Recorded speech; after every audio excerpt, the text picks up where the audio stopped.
A lone figure walks along a desolate shore, dreaming of a life by the sea, with morning walks and nights under the stars. The dream is shattered by the visceral image of a knife being driven into a body. A young woman with dark hair, Kokoa, smiles softly, her thoughts fixed on living peacefully, hidden away from the world.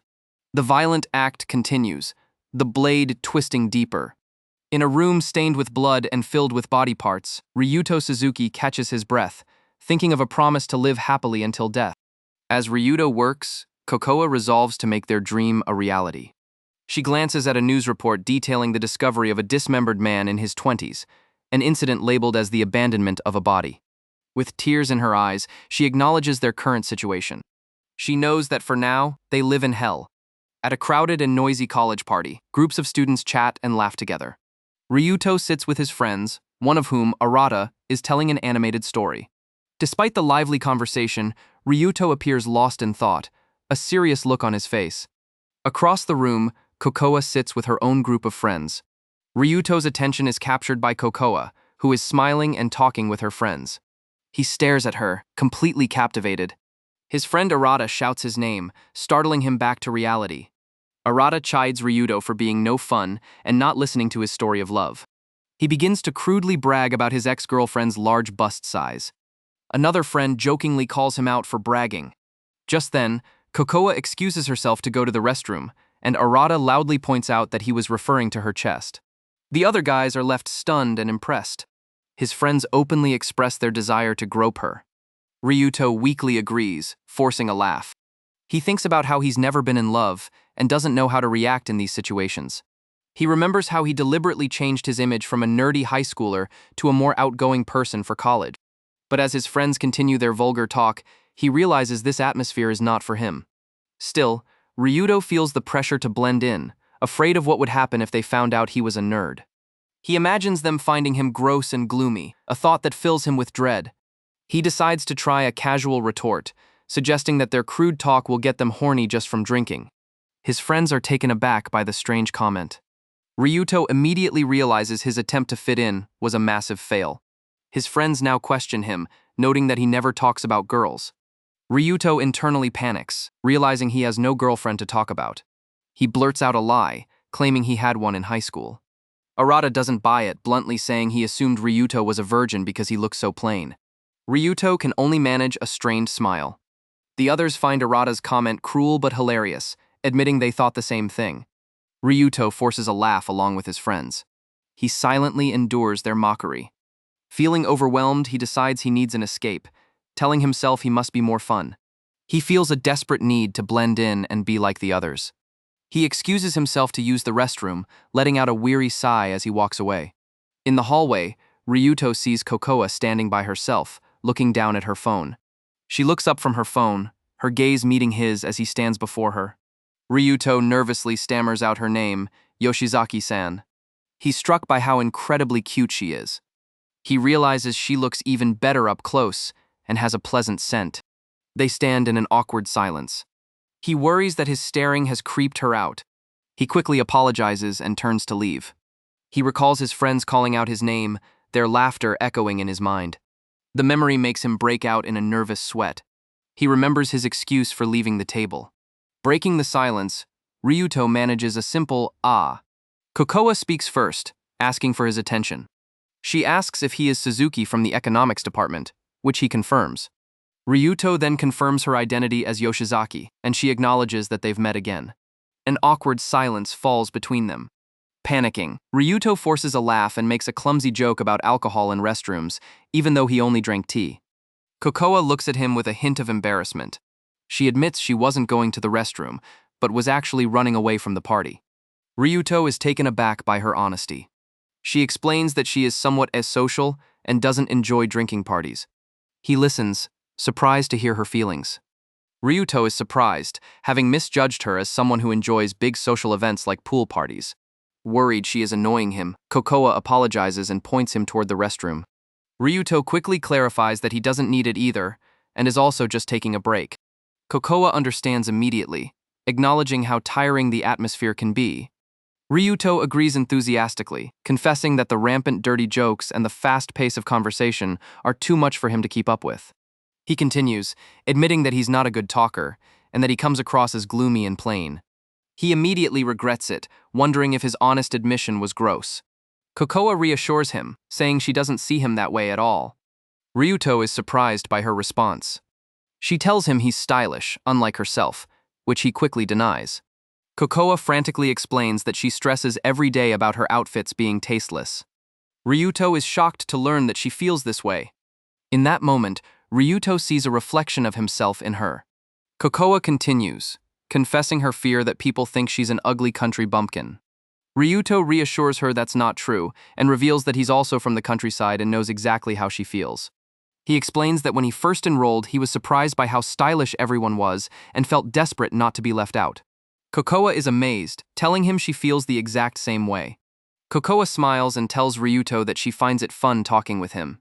She admits that he's the easiest person she's had a conversation with since starting college.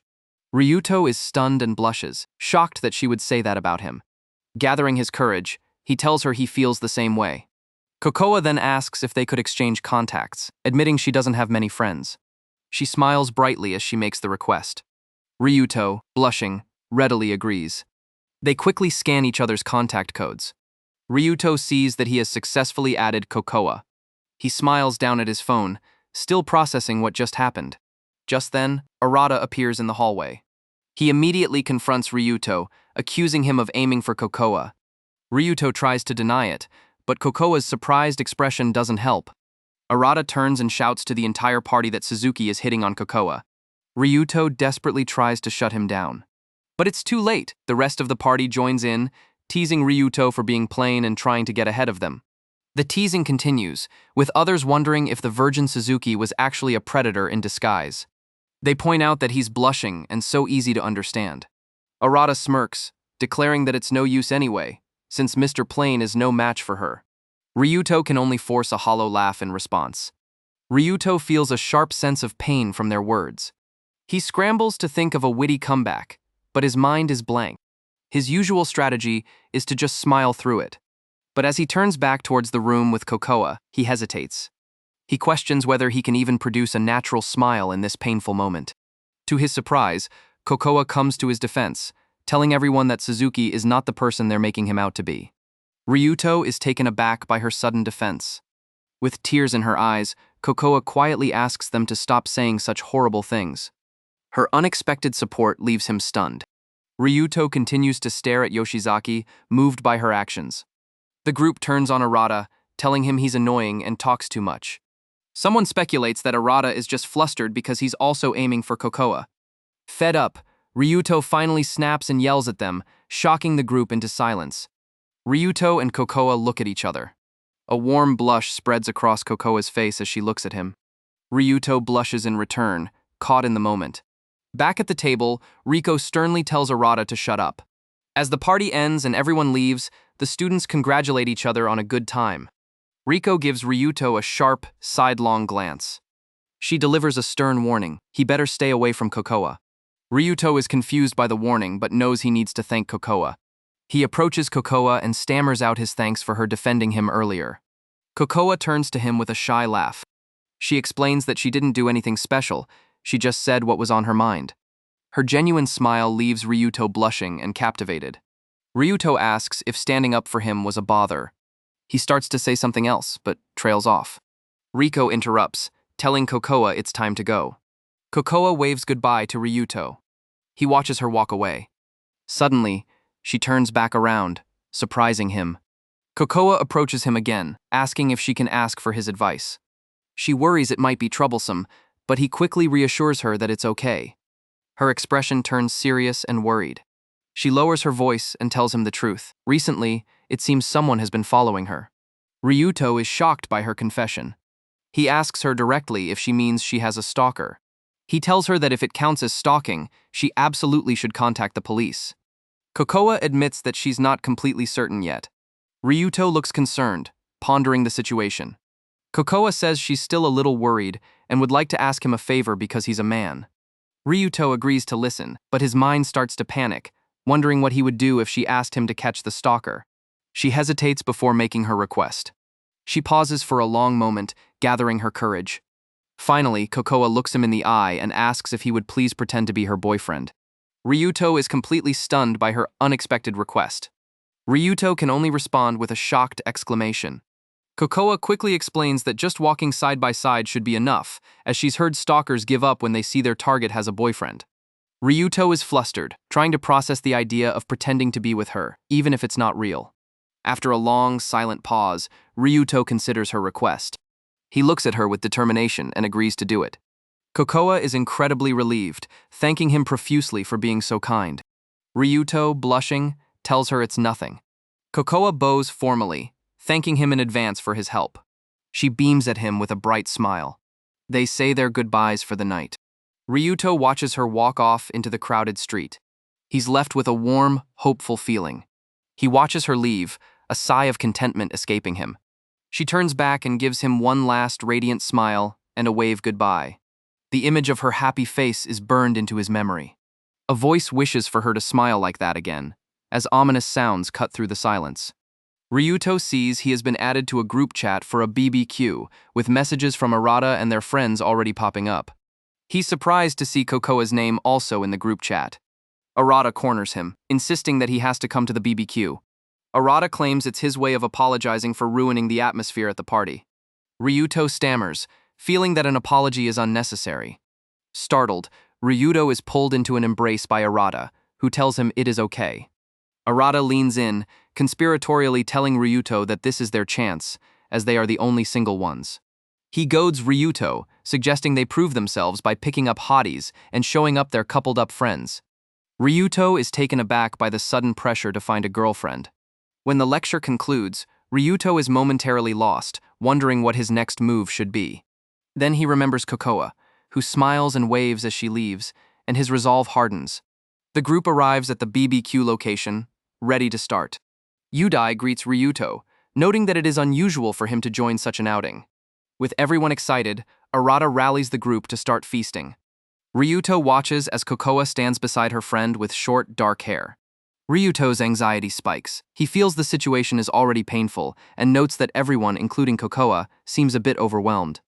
Arata grabs Ryuto, pulling him aside for a private word. He points out Ichihara Mai, asking if Ryuto is interested in that girl. At the same time, Mai encourages Kokoa, remarking that she looks kind and that they would probably get along. Arata gives Ryuto a push, telling him to go for it. Arata calls out to Kokoa, asking her to help him prepare the meat, and Mai agrees. With his arm around Kokoa, Arata smiles, prompting her to think he has a preference for cute girls. Ryuto watches them, a flicker of concern on his face. He stands alone, holding a cabbage, worried that people will find out he is only her temporary boyfriend. Ryuto reminds himself that he is just pretending to be her boyfriend to help her out. He reasons that since everyone already thinks he does not have a girlfriend, it should be fine. He concludes that all he needs to do is act like he always does. With renewed determination, he firmly tells himself there is no problem and gets to work. Ryuto stands awkwardly beside Mai. He comments to Mai that she and Kokoa seem to be friends, and she confirms they have known each other for a while. Suddenly, a phone begins to ring repeatedly, interrupting the group. Flustered, Kokoa realizes it is her phone and apologizes for the disruption. One of the girls remarks that Kokoa's phone is always going off like that, and Ryuto wonders if it is her friend's.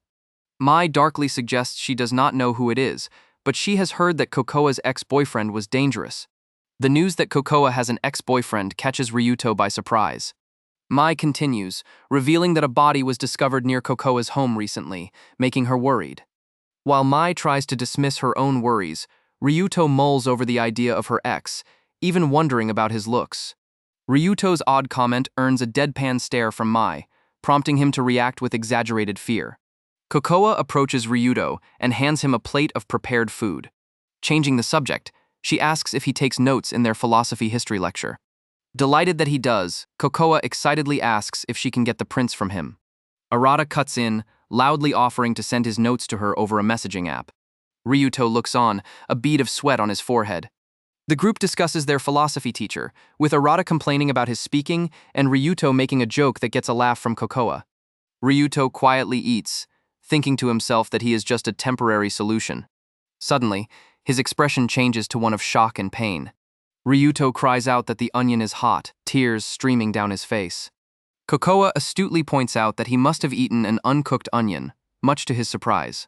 She smiles warmly, calling his tearful reaction cute. Ryuto is stunned by her comment and the sound of a camera shutter.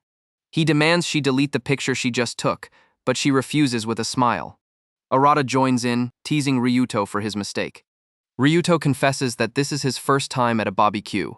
Arata smirks, saying he thought so, and that Ryuto seems like the type to stay home. Ryuto can only offer a weak laugh in response. Kokoa then reveals that she is also a homesitter, surprising Arata. Arata asks Kokoa about her hobbies, and she mentions she reads manga. She specifies that she likes subculture series, which prompts a surprised reaction from Ryuto. He excitedly asks if she knows of a specific niche manga, Komaru Negiro. Kokoa confirms she loves the atmosphere of the series, and Ryuto is overjoyed to find someone else who reads it. Arata looks unimpressed by their shared excitement. Ryuto turns to Kokoa, asking if she can recommend a series for Arata. Arata dismisses the idea, stating that manga is for kids and he would rather discuss movies. Kokoa suggests the director Philip Lynch, which makes Ryuto exclaim in recognition. Ryuto calls him a great director. Kokoa agrees, noting his unique worldview, which Ryuto eagerly affirms. He excitedly asks if she has seen a specific film, Kick Club. Arata interrupts, smirking as he points out how Ryuto suddenly began speaking quickly, like a nerd. Ryuto's excitement vanishes, replaced by stammering uncertainty. Arata taunts him, asking if his comment was accurate. Ryuto stumbles over his words, trying to deny the accusation. Arata continues, mentioning the nerds from his high school. He cruelly tells Ryuto that he looks exactly like them, as others at the table snicker. The insult lands, leaving Ryuto wide-eyed and sweating. Arata speculates that Ryuto deliberately tried to change his image when he started college. He adds that his outfits can be ridiculous, a sentiment another girl agrees with. Arata laughs, saying it looks like he is trying too hard to fit in. He leans in and delivers the final blow, calling Ryuto desperate. Ryuto tries to laugh off the insults, a strained smile on his face. Arata gloats, proud that he hit the nail on the head. One of the girls jokingly warns Kokoa to stay away from Ryuto, lest she catch the nerd virus. Ryuto forces another laugh. Kokoa starts to say something to Ryuto, but she is cut off. Arata smoothly invites Kokoa to see a Disney movie with him. His phone vibrates just as he finishes his invitation. Ryuto checks his phone as it buzzes. He sees messages from Masaki and Yudai in a private chat, mocking Arata and pitying him. The others at the table see him snickering at his phone. A small, genuine smile appears on Ryuto's face. Arata looks annoyed by the sudden shift in mood. He confronts the group, demanding to know what they find so funny. Yudai's girlfriend playfully accuses him of laughing at Arata. Yudai adds that it seems like Arata is trying to hit on Kokoa. Arata's expression darkens as he asks if they are making fun of him. He pours himself a drink, smiling coldly as he says he hates it when people look down on him. With a chilling laugh, he says he wants to eliminate everyone who laughs at him. The group sits in stunned silence after Arata's outburst. Ryuto and Kokoa look at each other, both clearly uncomfortable. Arata singles out Ryuto, pointing his threat directly at him. He calls out Suzuki by name, accusing him of laughing too. Ryuto nervously stammers that he did not laugh. Arata's grin widens as he tells him lying is useless. Arata continues to complain, wondering aloud why he has to be laughed at by Ryuto. Ryuto quietly asks Arata if he is taking it too far. He begins to apologize, looking downcast. Suddenly, Kokoa reaches out and grabs Arata's collar. Looking Arata dead in the eyes, Kokoa firmly tells him to stop bad-mouthing her boyfriend. Ryuto is completely shocked by her statement. Arata is equally stunned. The rest of the group immediately reacts, asking if they are really going out. Their friends shout in disbelief, teasing Arata. Ryuto tries to stop them, realizing the misunderstanding. Arata glares furiously at Ryuto, demanding an explanation. Ryuto is frozen with fear, unsure of what to say. At the barbecue, Arata confronts Ryuto, saying he has not heard anything about him having a girlfriend. Ryuto stammers, trying to explain that Kokoa is not really his girlfriend. Arata's patience wears thin as he aggressively demands to know what is going on. Ryuto quickly explains that he is pretending to be her boyfriend to protect her from a stalker, and Kokoa nervously agrees. Ryuto wishes he could just say that, but he knows he cannot. Kokoa looks on with concern as the tension builds. He panics, wondering what he should do in this impossible situation. Arata loses his temper and screams at Ryuto to give him a straight answer. Defeated, Ryuto quietly confirms that Kokoa is in fact his girlfriend. Arata stares at him, seemingly accepting the answer for now. Arata laughs it off, commenting on what a nice couple they are. Kokoa listens with a stony expression. He asks if Kokoa is a quiet girl, setting up his point. One of the other girls remarks that she thinks Suzuki is a good match for Kokoa. Arata continues his condescending analysis, saying Ryuto's lack of opinion and silly smile make him a safe choice. Ryuto can only offer a weak, nervous laugh in response. Without a word, Kokoa stands and pours her glass of water directly onto Arata's head. Ryuto looks on, completely shocked by her sudden action. Arata is left speechless, water dripping down his face. The rest of the group gasps in disbelief. Kokoa looks down at Arata, her expression unreadable. Kokoa tells Arata firmly that he has no right to say such things. Ryuto watches her, completely taken aback by her standing up for him. He thinks about how she always helps him, but he feels unable to do the same in return. Ryuto tries to speak up, but the words will not come out. Suddenly, Arata snaps, screaming at Kokoa as he raises his hand to hit her. The entire group looks on, shocked by the sudden violence. Ryuto quickly moves to help Kokoa, who has been knocked to the ground. He turns to Arata, pleading with him to stop. Arata's anger shifts entirely to Ryuto. He grabs Ryuto by his shirt and furiously blames him for everything. Arata tells Ryuto that all he had to do was shut up and smile. From the ground, Kokoa watches the confrontation, while Arata angrily points out that Ryuto went out with her. Finally finding his voice, Ryuto shouts that Arata has no right to raise his hand to a girl. Their friends agree, telling Arata that he is taking things too far. Arata's face twists with rage as he warns Ryuto not to dare object to him. He then throws a punch, striking Ryuto hard. The impact sends Ryuto reeling. The fight continues, with Arata violently throwing Yudai aside. A figure in a dark hoodie brutally stabs Yudai. Ryuto stares, wide-eyed in shock. Kokoa is frozen with fear. The rest of the friends watch in stunned silence. Ryuto spits blood, still feeling the effects of Arata's punch. With Yudai's body lying on the ground, the festive atmosphere turns into a scene of terror. The hooded figure stands alone in the now silent clearing, holding a knife. He looks at Kokoa and asks if she is okay. Ryuto is paralyzed with confusion and fear. The stalker calmly approaches her, asking why she did not answer him. The stalker asks if she got his messages through the Rhine app. He forcefully grabs her hand. Panic erupts as the remaining students scream and run for their lives. Ryuto knows this man is dangerous, as he begins to drag Kokoa away. Kokoa begs him to wait and let her go, but the stalker simply says no. She struggles against his grip as Ryuto watches helplessly. The stalker pulls her into a disturbing embrace. Ryuto is frozen in fear, sweat beading on his face. Panicked, Ryuto wonders what he can possibly do as he watches the stalker lead Kokoa away. He is terrified, his body refusing to move. He feels completely helpless, unable to do anything. Kokoa's voice is a desperate whisper as she hopes for a rescuer. Kokoa turns to Ryuto, her expression desperate, and screams for him to help her. Hearing her cry, something inside Ryuto snaps. He clenches his fist, his fear replaced by resolve. He plants his foot firmly and prepares to move. Letting out a primal scream, Ryuto launches himself at the stalker, tackling him to the ground. The force of the tackle sends the stalker tumbling, and the knife flies from his hand. Ryuto quickly snatches the fallen knife. He helps Kokoa up and tells her to run. The stalker glares up at them from the ground, calling him a bastard. The stalker leaps to his feet and reaches for them. He manages to strike Ryuto as he turns to run. Ryuto and Kokoa flee across the clearing with the stalker in hot pursuit. They desperately gasp for air as they run. Ryuto knows they have to run faster and faster. He frantically scans the distant town, searching for a police box, but realizes their only option is to keep running. Holding Kokoa close, he resolves to save her no matter what. Something flies through the air, narrowly missing Ryuto's head. He stumbles, crying out in pain as Kokoa looks on in terror. Ryuto is shocked by the attack. His eyes widen in disbelief as he realizes the stalker had a second knife. The stalker continues his relentless pursuit. The terrifying thought that he is going to be killed flashes through Ryuto's mind. The stalker kicks Ryuto squarely in the back. The impact sends them both crashing to the ground. The stalker presses his advantage, moving in for the kill. He strikes Ryuto again as he tries to get up. He stands over Ryuto and Kokoa, preparing to bring the knife down. Tears stream down Ryuto's face as he stares up at his attacker. He is certain that this is the end.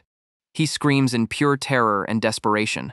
The stalker punches Ryuto hard in the gut, pinning him down. Ryuto's eyes are wide with fear, anticipating the fatal stab. At the last second, the stalker's aim falters. The knife plunges into the dirt next to Ryuto's head. The stalker's body goes limp and collapses. Kokoa stares, her mouth agape in shock. The remaining friends look on from a distance, horrified. The bloody knife that Ryuto had grabbed earlier is now buried in the stalker's back. In the aftermath, Ryuto sits on the ground, holding the bloody knife, his mind a complete blank as he tries to comprehend the violent turn of events. In the aftermath of the violent confrontation, the stalker lies lifeless on the ground, a knife in his back. Ryuto sits nearby, stunned, while a horrified Kokoa looks on. Ryuto looks down at the bloodied knife in his hand. His face is a mask of pure shock and disbelief, sweat beading on his skin. Ryuto sits in a daze, his mind reeling. He looks at the body, his thoughts racing as he wonders if the man is truly dead. His face contorts in panic. He frantically questions what he is supposed to do now. Suddenly, Kokoa's hands cover his, and she gently calls out to Suzuki-kun. Kokoa looks at a trembling Ryuto and reassures him that it is okay. She repeats her comforting words, holding his hands tightly. Tears and sweat stream down Ryuto's face, his shock unabated.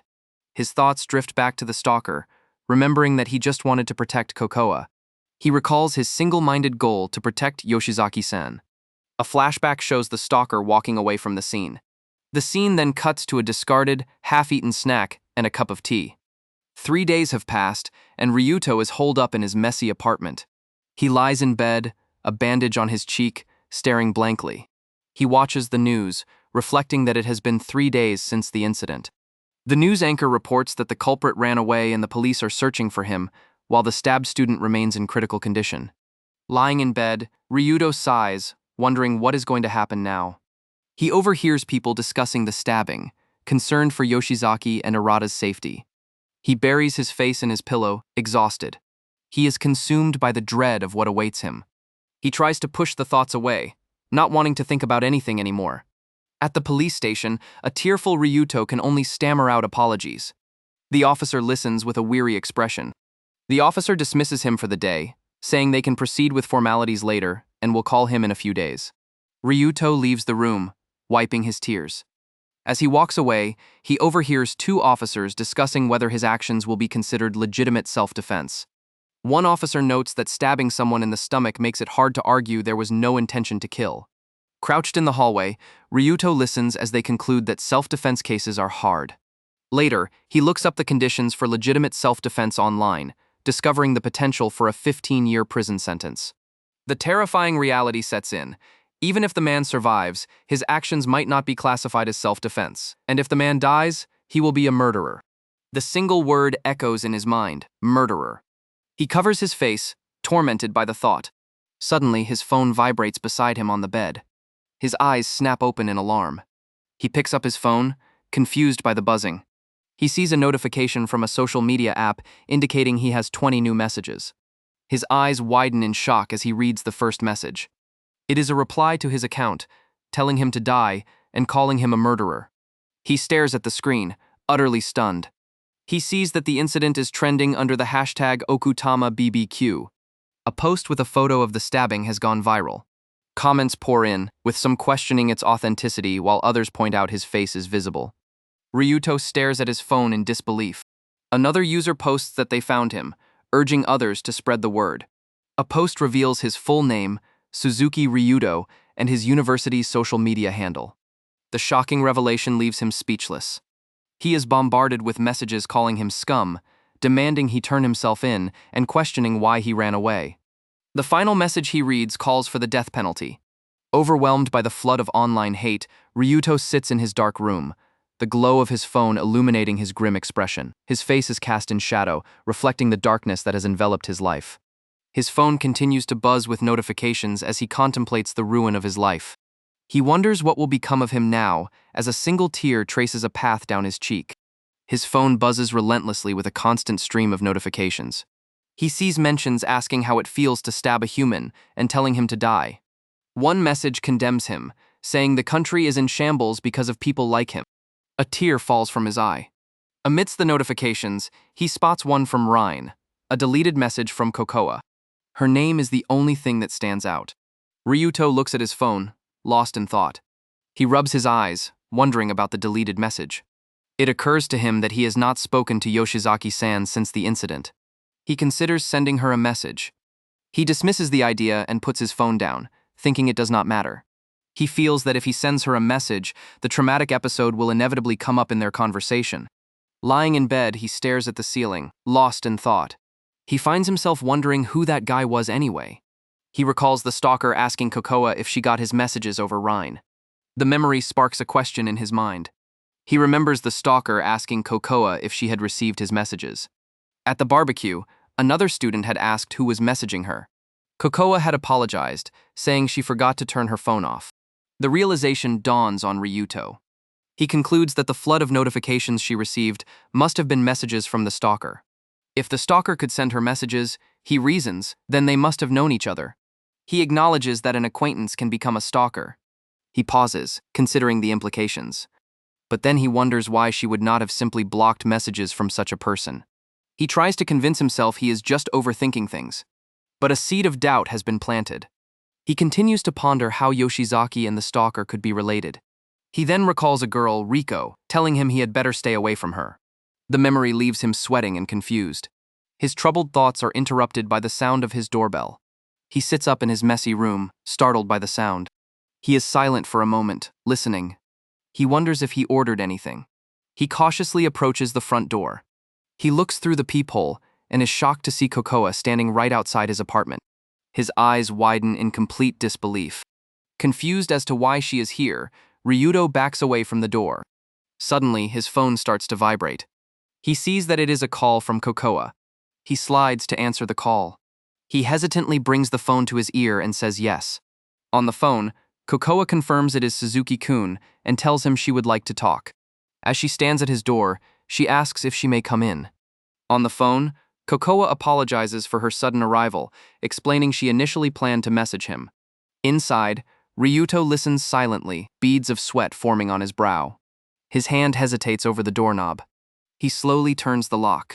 The door creaks open, revealing Kokoa standing in the hallway. Ryuto cracks open the door, telling Kokoa he does not feel well. She understands and apologizes, promising not to take up much of his time. Peeking through the narrow opening, Ryuto warily asks what brings her here. Kokoa explains that she was worried and asked their mutual friend, Yudai-kun, for his address, wondering if she's being a bother. Ryuto quietly reassures her that it is okay. He then nervously asks if he can ask her something. Kokoa agrees. With a troubled expression, Ryuto looks at her from behind the chained door and asks if she knows that man. Kokoa looks back, her expression unreadable. Kokoa asks why he would think that, then firmly denies knowing the man at all. Ryuto fumbles for an explanation, saying he was just wondering. His mind flashes back to the incident, recalling the stalker mentioning he had sent her messages. Kokoa falls silent, her eyes downcast. Kokoa thoughtfully suggests the man must have been referring to the spam messages she had been receiving. Ryuto's eyes widen slightly at her explanation. He accepts this, concluding that the man really was just a stalker. Seeing his distress, Kokoa asks if something is bothering him. Flustered, Ryuto denies it, blaming his fatigue for asking stupid questions, to which Kokoa quietly accepts his answer. Kokoa remarks that his exhaustion is to be expected after everything that happened. Ryuto can only agree. His mind is filled with the violent memory of stabbing the man. He hesitates, unsure of what to say next. She then thanks him sincerely for helping her, saying that without him, she would probably be dead. He recalls her calling him her savior, a sentiment that leaves him speechless. Kokoa simply says okay, waiting for his response. Kokoa notices he is having a hard time and offers to help in any way she can. Ryuto is taken aback by her kindness. With a bright, reassuring smile, she tells him she is forever on his side. Ryuto turns away, telling her there is nothing she can do because he is already done for. Kokoa immediately refutes this, insisting that the man who attacked them is the only one to blame. She tries to reassure him, saying he did nothing wrong and was only acting in self-defense. But her words are drowned out by the hateful online comments echoing in his mind. Murderer, turn yourself in. She reminds him that he only stabbed the man in the stomach, so he will surely be fine. Another comment flashes in his memory, death penalty. The weight of it all crushes him. Finally snapping, Ryuto whirls around and yells at her to stop spouting reckless babble, screaming that it is all over for him. His outburst shocks Kokoa into silence. She looks down and apologizes. She tearfully tells him that everything is her fault. Ryuto watches, stunned by her sudden change in demeanor. Kokoa explains that this all happened because she asked him to pretend to be her boyfriend, and she is truly sorry. Ryuto tries to protest, but the words catch in his throat. She tells him he does not have to pretend anymore and that she will not bother him again. He looks on, shocked and regretful. With a sad, distant look, she thanks him for everything he has done for her. Her eyes are hollow as she offers one last apology. Ryuto stands silently behind his chained door. Before turning to leave, Kokoa offers him a bag, explaining that she made cabbage rolls and hopes he will eat them. She places the bag by the door and says goodbye. Ryuto slams the door shut behind her. Alone in his apartment, Ryuto stands by the door. He looks down at the gift Kokoa left. Inside the bag is a container wrapped in a polka dot cloth with a note that reads, "Please get better soon." He realizes Kokoa did nothing wrong, and yet she was probably even more terrified than he was. The weight of his own actions crashes down on him. While she was scared, he had only pushed her away. He throws the door open and rushes out, calling her name. Kokoa turns around, surprised, as Ryuto starts to apologize. But as she turns, a dark, menacing figure emerges from the shadows behind her. It is the man Ryuto thought he had killed. He steps forward, his presence filling the hallway with dread.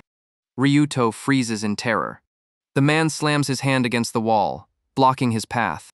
Trapped against the wall, Ryuto stares in disbelief as the man looms over him and greets him by name. Ryuto looks up in sheer disbelief and terror as his attacker bursts into the apartment. He is thrown across the entryway with tremendous force. The attacker pins him down, choking him. The man glares down at him, his expression filled with rage as he questions Ryuto's presence. The attacker screams curses at Ryuto. He lands a powerful blow, demanding to know who Ryuto is. He continues to beat Ryuto, who is now pinned to the floor. Suddenly, Kokoa appears in the doorway, shouting at them. She rushes forward, trying to pull the attacker off of Ryuto. She puts herself between them, reassuring the attacker that it is okay. Ryuto watches in fear, already bruised and battered. Ignoring her plea, the attacker strikes Ryuto again. Ryuto manages to block one of the blows, surprising his assailant. The attacker is thrown off balance and sent flying down the hall. Kokoa kneels beside the injured Ryuto, checking on him. The attacker spits blood, his face contorted with pain and anger. He gets up, breathing heavily, and commands Kokoa to get away from Ryuto. He looks at Kokoa with a pained expression, his anger momentarily gone. Shielding Ryuto, Kokoa firmly states her intention to call the police. The threat of police involvement catches him completely off guard. He questions her decision, his voice filled with disbelief. Kokoa stands firm, threatening to make the call if he does not leave. The attacker looks down, hurt by her words. His hurt turns to obsession as he declares that she belongs with him. Kokoa rejects his plea with a single firm command to leave. Kokoa screams at him, her patience finally gone. In a flash of violence, he strikes her hard across the face. Kokoa falls to the ground from the force of the blow, as Ryuto watches in horror. Crying from the pain and shock, Kokoa listens to his tirade. The attacker loses all control, his face contorting with rage as he screams that he did everything for her. Ryuto kneels beside Kokoa, trying to offer some comfort. The attacker seems to notice this, his rage momentarily faltering. Seeing Ryuto comforting Kokoa, the attacker stammers an apology. His hand trembles as he reaches for a knife in the kitchen block. He grips the handle tightly. Now armed, he stands with a grim expression. Ryuto looks up, his face filled with dread at the sight.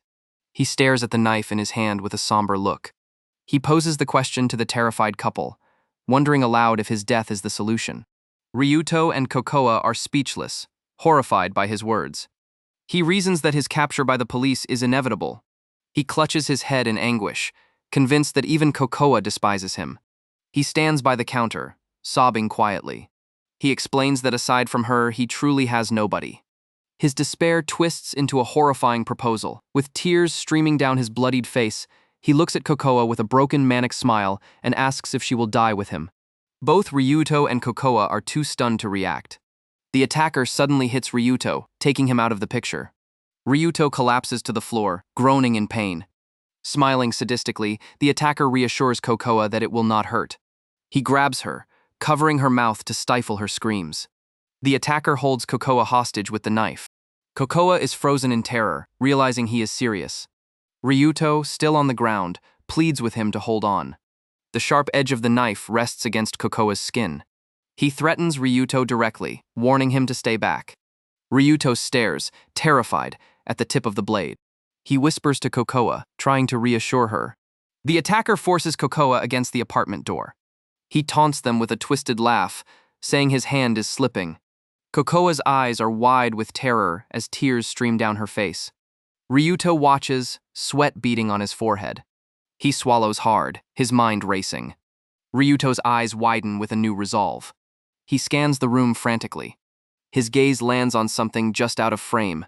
He has found what he was looking for, a frying pan on the counter. The attacker prepares to end Cocoa's life, and his own. Ryuto sees his opportunity. He reaches out for the frying pan. The attacker whispers his final words to Cocoa. Ryuto prepares to intervene. Cocoa's muffled struggles intensify. The blade begins to break her skin. Ryuto realizes he must act now. He grips the frying pan, ready to strike. His resolve solidifies into a single thought: he must do it. With all the strength he can muster, Ryuto swings the heavy frying pan, aiming directly for the attacker's head as the man remains fixated on Cocoa, oblivious to the impending blow. The attacker hits the floor hard, out cold.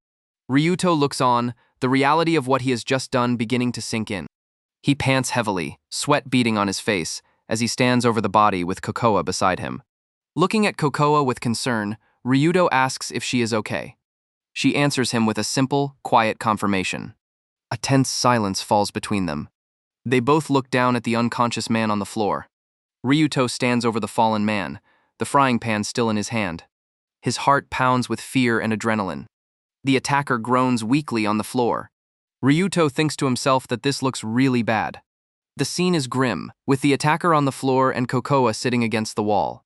He turns to Cocoa and urges her to leave. She stares at him, taken aback by his sudden demand. Ryuto is overwhelmed, breathing heavily as panic sets in. Covering his face, Ryuto resigns himself to the thought that his life is now over. But then, a shift occurs in his expression as he defiantly wonders who cares. He lets the frying pan clatter to the ground. His hand closes around the handle of the kitchen knife.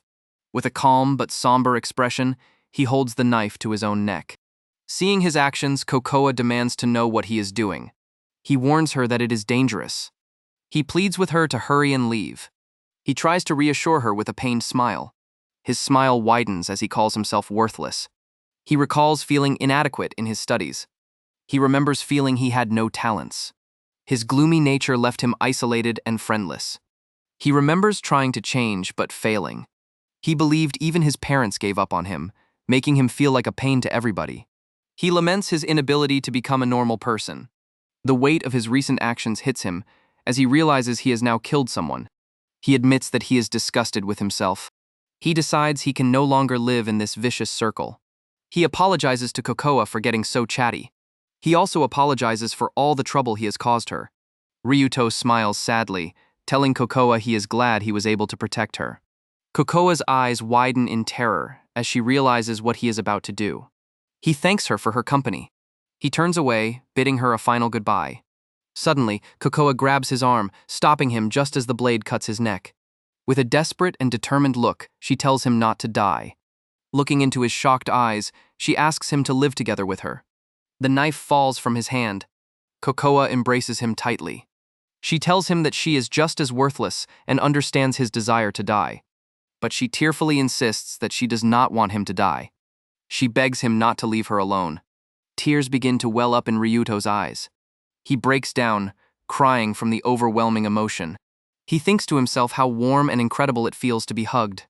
In this moment of salvation, he sees Cocoa as a goddess. He feels as though he has been pardoned and allowed to live. He accepts that his life may be hell. Nearby, the attacker's hand twitches, showing signs of consciousness. Kokoa and a bruised Ryuto stand together, exhausted after the ordeal. She anxiously asks him what they are going to do about the situation. Ryuto looks away, his mind racing as he processes the gravity of what has happened. The thought that he willingly killed a man echoes in Ryuto's mind. He accepts that he will have to pay for what he has done. Steeling himself, he tells Kokoa that he will do something about their predicament. He resigns himself to the idea that his life is over. But Kokoa's plea for him to live with her sparks a new resolve. Together, they load the wrapped body into the back of a van. Driving away, Ryuto decides that until he is caught, he will try to live.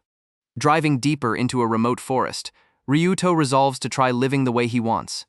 He glances over at Kokoa, who is quietly using her phone. Ryuto pulls on Kokoa's hood, softly calling her name. They face each other in the confines of the van. He leans in close, their faces nearly touching. Suddenly, the body in the back begins to move. The bindings start to tear as the attacker struggles. They pull over in the woods to deal with the problem. Kokoa asks if he needs help, but Ryuto insists he can handle it. The attacker bursts free and violently grabs Kokoa. Ryuto's eyes widen in shock and horror. The attacker holds Kokoa tightly, calling out her name. He shouts in a fit of rage and desperation. Ryuto throws a punch, striking the attacker to protect Kokoa. The blow sends the man stumbling to the ground. Ryuto shouts Kokoa's name, his voice filled with alarm. Ryuto violently subdues the attacker again. He pants, catching his breath after the struggle. With the attacker on the ground, Ryuto picks up a shovel, his intentions clear. The attacker begins to plead weakly. Ryuto leans in, confused by the man's mumbling. With a face streaked with tears and blood, the attacker begs Ryuto not to kill him. Ryuto demands to know if he will promise to stop stalking Kokoa. The attacker nods frantically in agreement. Ryuto watches him, considering his next move. Ryuto briefly considers leaving the attacker there. He acknowledges the man is dangerous, but notes he appears weakened. He wonders if the man has finally learned his lesson. His eyes narrow as he notices a sudden, subtle movement. The attacker surreptitiously grabs a large rock, preparing to attack again. Ryuto's eyes widen as he realizes the immediate danger. With cold finality, Ryuto declares that the man is hopeless. The attacker's face contorts in pure terror at his words. Ryuto raises the shovel and brings it down with decisive force. With the shovel over his shoulder, Ryuto stands over the freshly dug earth. He internally declares that this is where he died. He begins to bury the body, covering his crime. He feels as if he has been reincarnated. Now he has thrown away his old, weak self. Covered in the evidence of his crime, Ryuto stands with a newfound dark determination, vowing to become the person he wants to be. Kokoa waits for him in the van, looking at her phone. Ryuto returns and gets back into the driver's seat. He now possesses the attacker's money. He slams the door, startling Kokoa, who looks up with wide eyes. Ryuto turns to Kokoa and asks if he can call her by her first name. She smiles warmly and agrees, calling him by his name, Ryuto-kun. Kokoa is surprised, asking if it is really the first time someone has called him that, and he confirms it. She looks out the window and tells him it is a cool name. He shyly asks if she really thinks so, and she affirms it. Looking at him directly, Kokoa tells him that the name really suits him.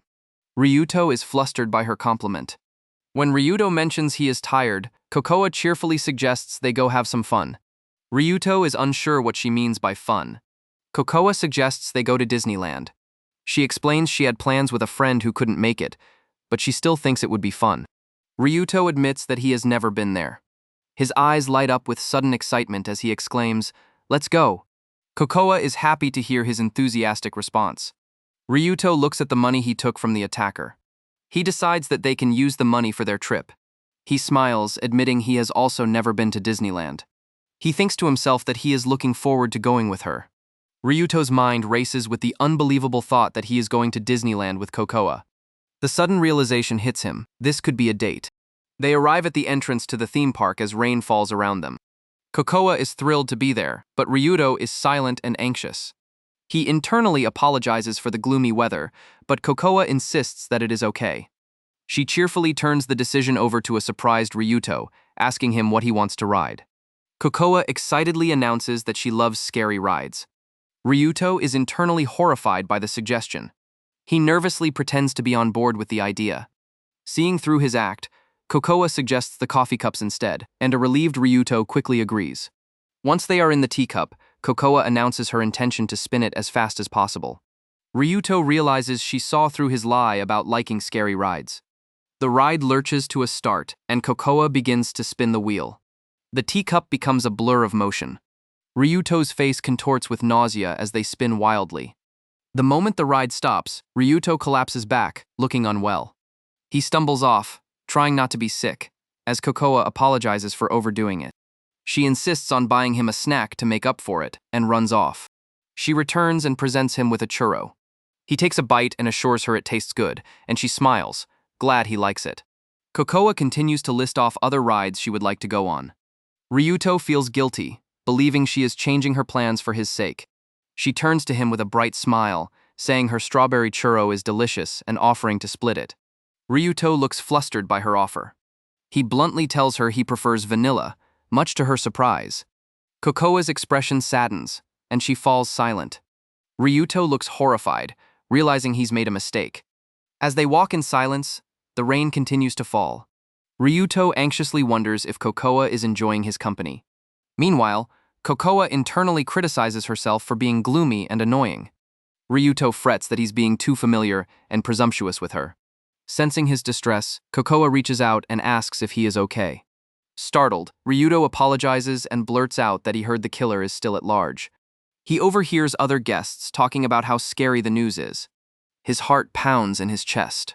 He quickly pulls out his phone. He searches for news on the murder. A headline confirms a serial killer is still on the loose. He stares at the screen, hoping it is not referring to him. Just then, he overhears two girls nearby talking about him. One of them asks if he looks familiar, and Ryuto's eyes widen in fear. He stands frozen in the crowd, his heart pounding. His breath hitches as panic takes over. He doubles over slightly, overwhelmed by the fear of being discovered. Sensing his panic, Kokoa gently takes his hand. Ryuto looks down, startled by the contact.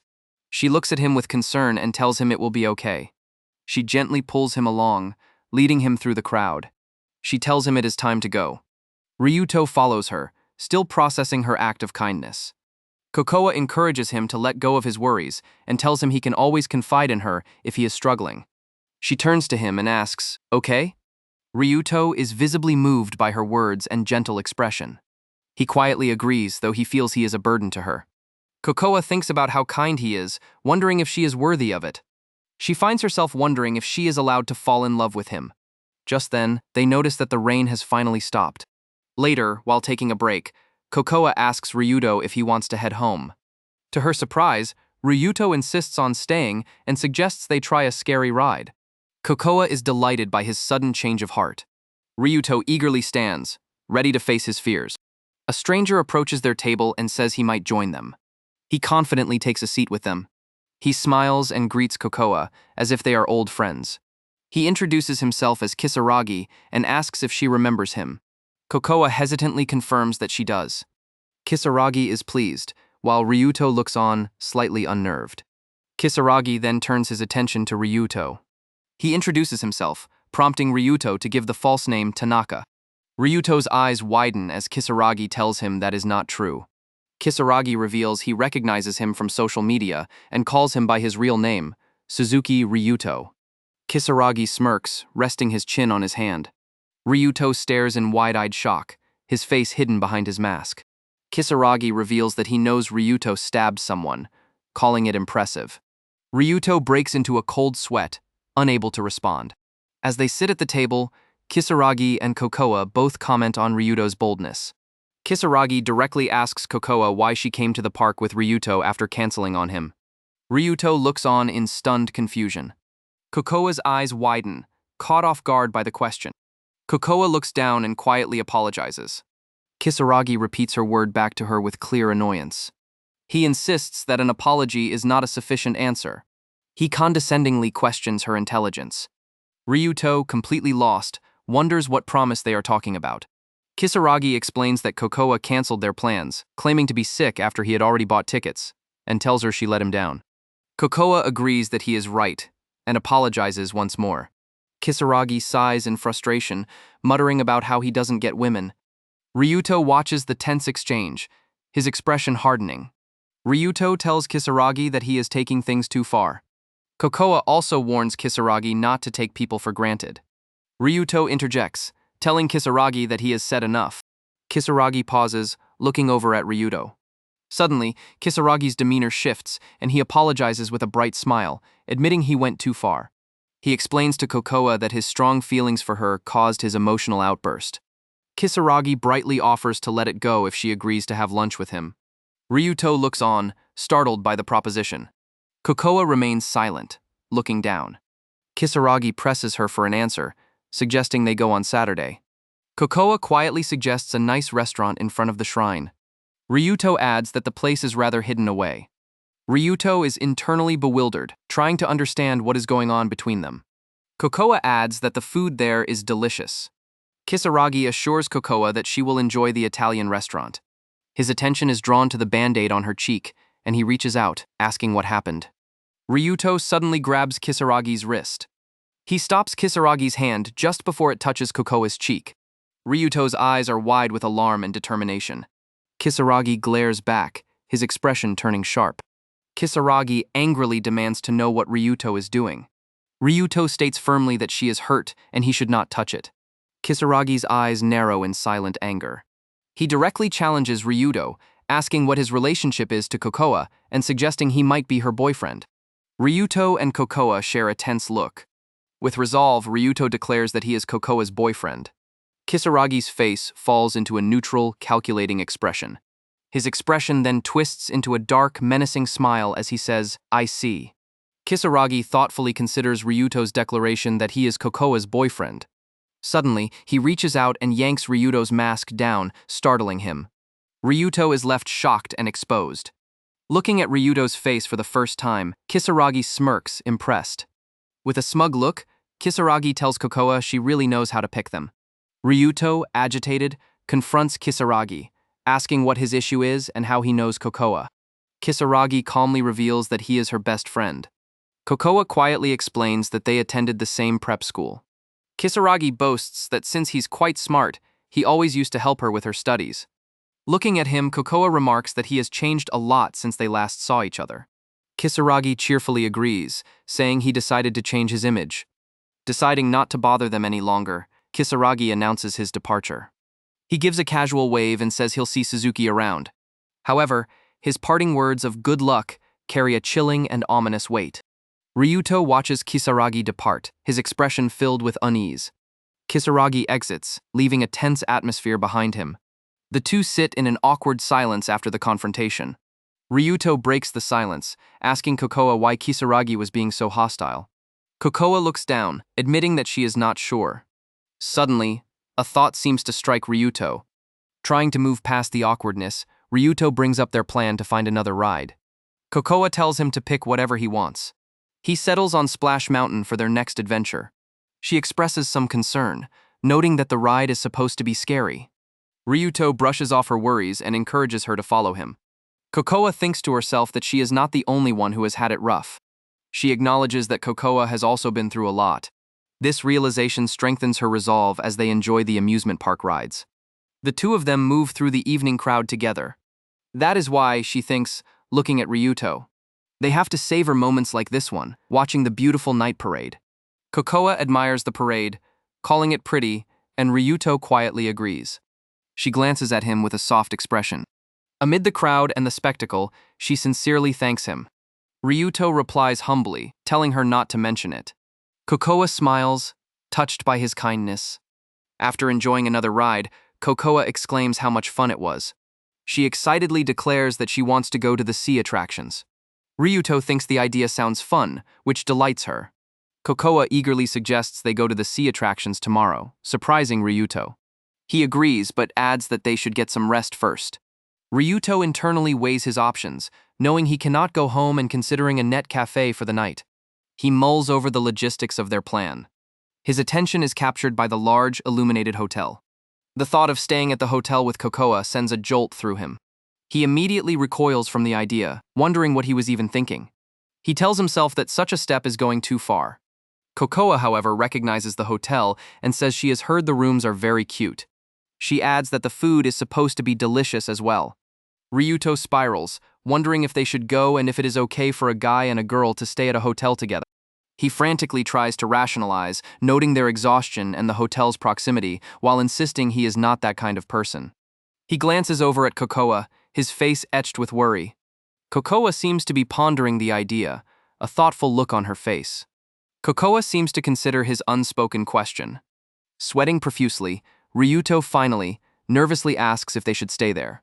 The two stand opposite each other, the question hanging in the air. Kokoa's expression becomes serious as she listens.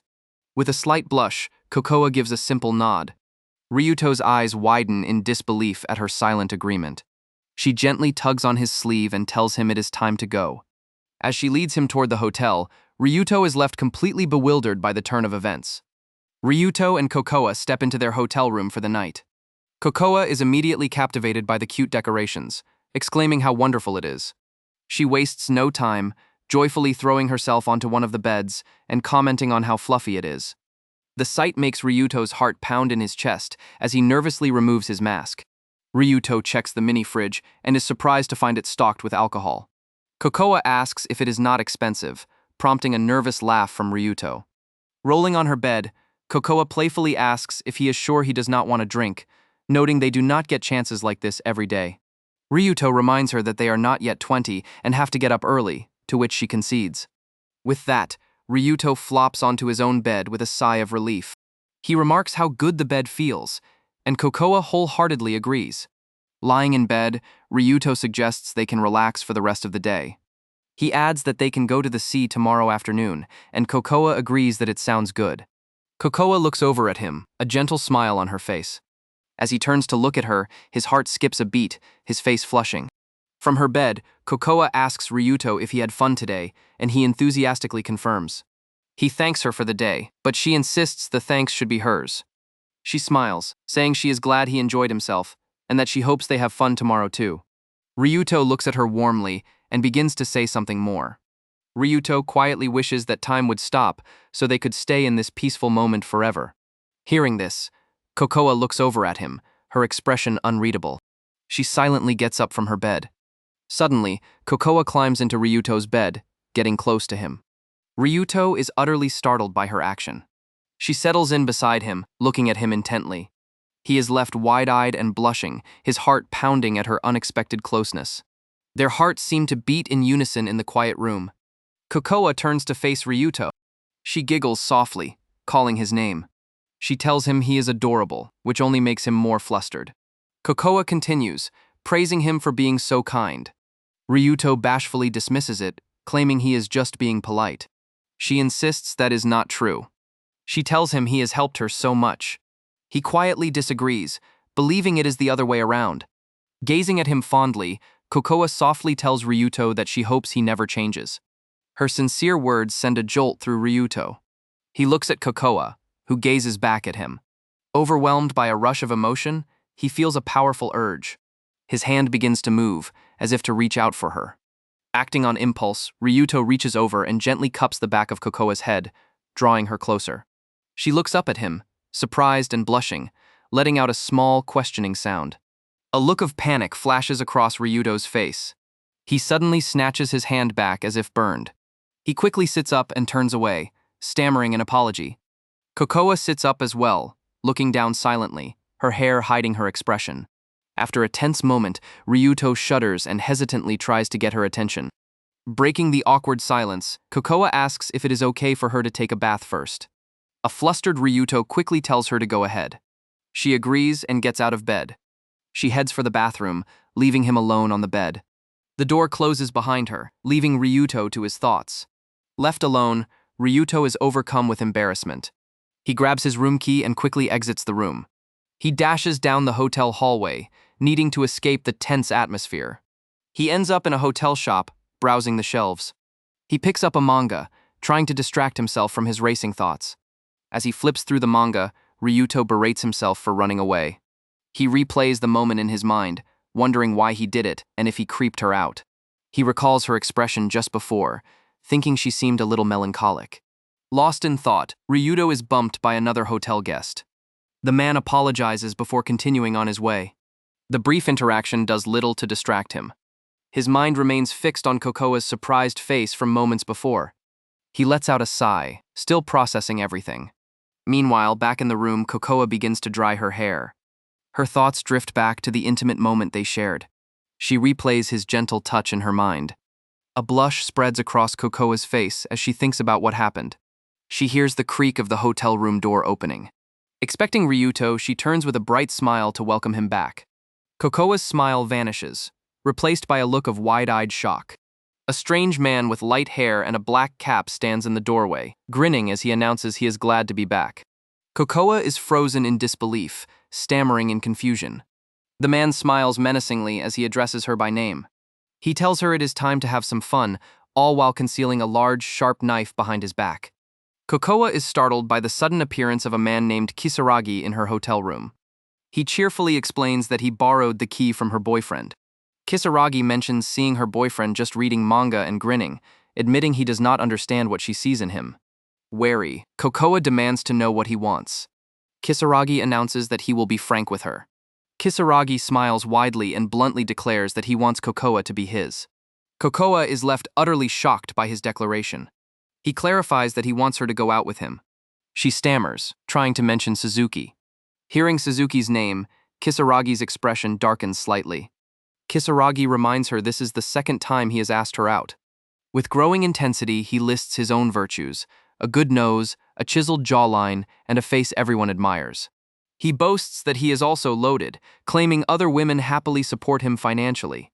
Kisaragi belittles Suzuki, questioning his financial status and education.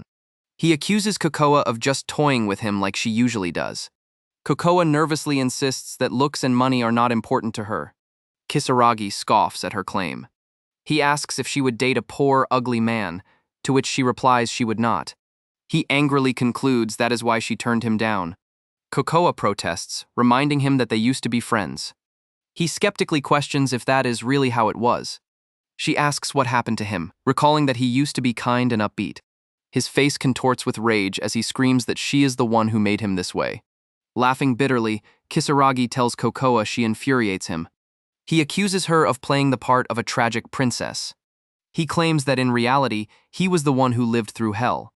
His expression turns menacing as he asks what she thinks happened after she rejected him. He recounts how he became the laughingstock of their school, bullied despite his good grades. His life was completely upended, and he became a shut-in. Kokoa looks on in shock as he tells his story. He says she went on with her life, adored for her looks, while the pain she caused him was ignored. Kisaragi calls it messed up that he suffered because of her while she lived in ignorant bliss. Kokoa tries to object, but he cuts her off. He states that he does not need excuses. He tells her that people only like her for her pretty face and body. He then claims that he is the only one who is different. He declares that he does not care about her flaws and will always turn the other cheek if she goes out with him. He promises to accept her as she is, even her ugly side. He says he can overlook everything, even her flirting with other men, but only if she agrees to be his. With a twisted, ecstatic grin, Kisaragi asks if such dedication is not the very definition of true love. Kokoa looks horrified by his words. She refutes his twisted idea of love.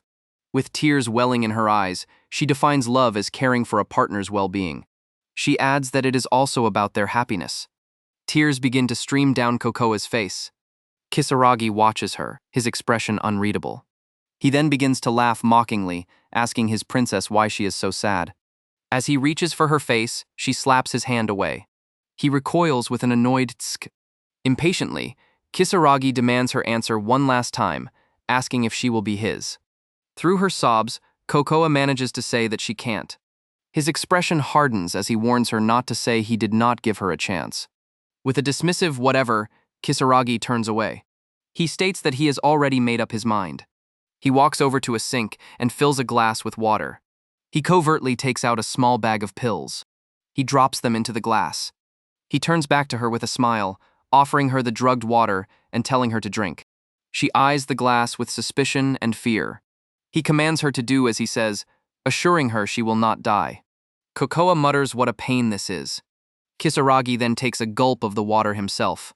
Without warning, he presses himself against her, pinning her to the wall and forcing a kiss. He forces the drugged water from his mouth into hers. As Kokoa struggles, her eyes widen in terror. In a desperate move, she plunges a knife into his side. He continues to kiss her against the mirror.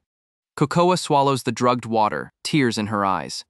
Kisaragi finally pulls back, a trail of saliva and water dripping from his mouth.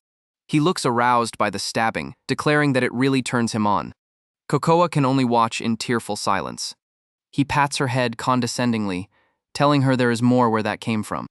He takes another drink from the glass. He leans in to kiss her again, even as the knife remains embedded in his side.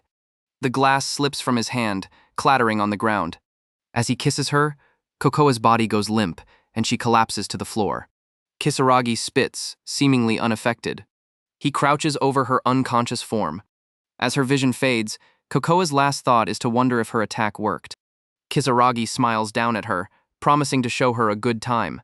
Meanwhile, Ryuto walks down the hotel hallway, heading back to the room. He assumes Kokoa is already out of her bath and feels he should not keep her waiting. He reaches into his pocket to get the key. He realizes his pocket is empty. Realizing his key is missing, Ryuto frantically wonders if he dropped it. He turns around, searching for the lost key. He looks down the long hallway, trying to retrace his steps. In the distance, he spots a man in a cap carrying Kokoa's unconscious body. The man carries her into an elevator. The elevator doors slide shut before Ryuto can get a clear look. Ryuto sighs with relief, glad he could get a new key to the room. He enters the dark, seemingly empty room. His expression shifts to one of confusion. Panic sets in as he realizes Kokoa isn't there. In another room, Kokoa is laid unconscious on a large bed.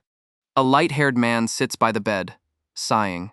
His phone buzzes, much to his irritation. He mutters curses at the person messaging him. He then addresses the unconscious Kokoa, asking if she likes the room he booked for her. He bitterly recalls how she flaked on their date and showed up with another man. He adds that even after that, she still rejected him. He rips her shirt open, angrily questioning who she thinks she is. Meanwhile, Ryuto sprints through the hotel hallways, desperate to find her.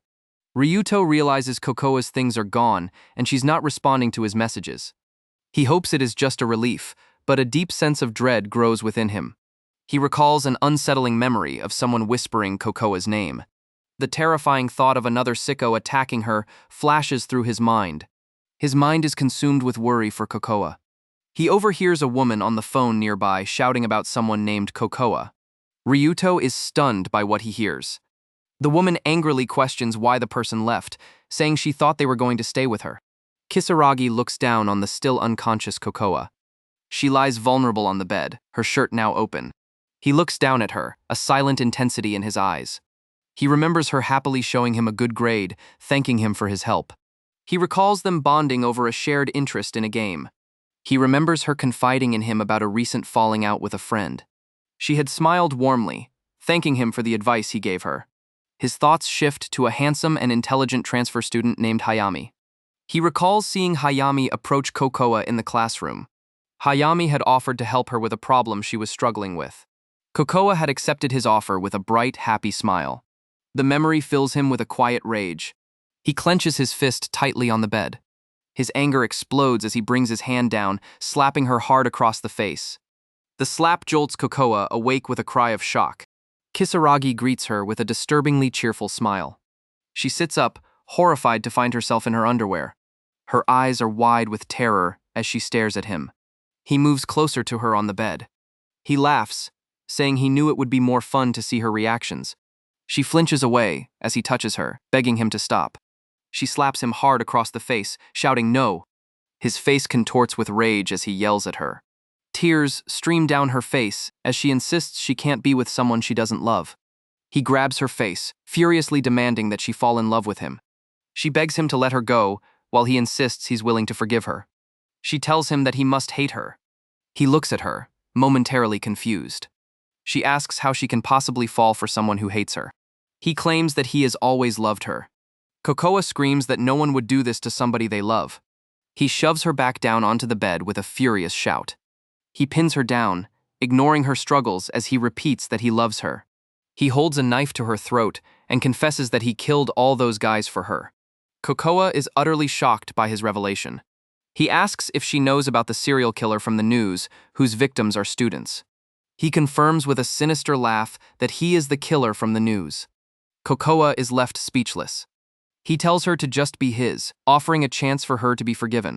She asks in terror what she could have possibly done. He accuses her of choosing Hayami and rejecting him. Kokoa frantically denies any relationship with Hayami. A flashback shows Hayami confirming that he and Yoshizaki were not dating. He had reminded her that they were supposed to be focusing on their studies. The memory shifts to Kisaragi, broken and furious, screaming that it was all her fault. He snarls that killing those who look down on him is not enough, and that his pain will only fade when she is his. Kokoa cries that his logic is senseless and selfish. He retorts with a cold glare, saying, "Look who's talking." Her eyes are wide with terror as he holds her face. He brings the knife to her underwear. She begs him to stop, her voice filled with panic. He laughs maniacally, threatening to cut her if she keeps struggling. Tears of terror stream down her face as she falls silent. He tells her to keep nice and still. He calls her a good girl as he begins to rip her underwear with his knife. A loud banging on the door suddenly interrupts him. He curses in frustration at the interruption. He mutters for the annoying trash to get lost. He gets up, hiding the knife behind his back as he heads for the door. The door flies open, and Ryuto grabs him. He slams Kisaragi against the wall, yelling that he knew it. Stunned, Kisaragi demands to know how he found them. Ryuto ignores him, his eyes wide with panic, as he demands to know where Kokoa is. A blonde-haired man with a bleeding eye lunges aggressively through a doorway. Reacting instantly, Ryuto raises a broken bottle with a jolt, his face a mask of panic. Ryuto looks on in shock. The man reaches for a terrified Riko, who is sitting on a bed. Ryuto can only shout in fury. The blonde man laughs, taunting Ryuto for almost attacking his precious girlfriend. Ryuto screams in frustration. The man holds Riko tightly, daring Ryuto to stab him. Ryuto swings his knife, but the man blocks the attack. He mockingly asks Ryuto what is wrong and why he cannot seem to land a blow. Ryuto hesitates, beads of sweat forming on his face. The man questions why Ryuto likes Riko so much. Ryuto shouts back, claiming her feelings are not mutual. His attacker only laughs harder, claiming he almost pities him. Riko bites down hard on her captor's arm. She grits her teeth, refusing to let go. He shoves her away forcefully. The man cries out in pain and anger, calling her a bitch.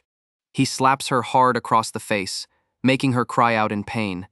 Ryuto lunges forward, stabbing the man in the face with the broken bottle. The man screams in agony as the glass digs into his flesh.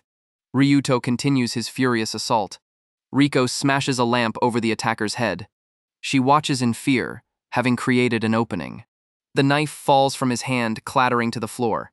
Ryuto stands breathing heavily, now armed with the knife. The antagonist clutches his injured eye, also panting. He calls Ryuto crazy and questions if Riko is worth the trouble. Ryuto retorts that his attacker should ask himself the same question. The man laughs, telling Ryuto he needs to wake up.